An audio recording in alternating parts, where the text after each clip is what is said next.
তখন ধাক্কা আবার আসলে ধাক্কা যদি আমার উপর আসে আমি ধাক্কা দেবো। আমি আবারও বলছি, আমি শেষ দিন পর্যন্ত বলবো, আমাকে আপনি ঢিল মারলে আপনাকে পাটকেল খেতেই হবে। ঢিল মেরেছো কেন, দিয়েছো কলসির কানা তাই বলে প্রেম দেব না। আমি রুমিন ফারহান ওই পদার্থ না, নাম্বার 1।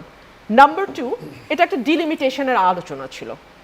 ডিলিমিটেশনের আলোচনায় ব্রাহ্মণবাড়িয়া 2কে আমি রিপ্রেজেন্ট করেছি। আমি নিজে আইনজীবী, সো আমার আইনজীবী হায়ার করার দরকার হয়নি।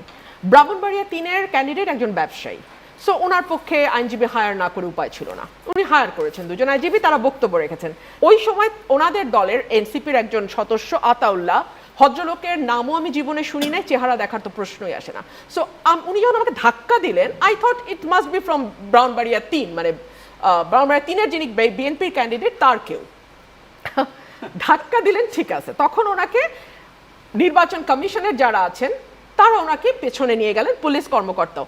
সেখান থেকে উনি উড়ে এসে আমাকে আরেকবার মারতে গেলেন। এই ভিডিওটি আপনারা কেউ দেখেননি যদি বলেন মিথ্যাচার হবে।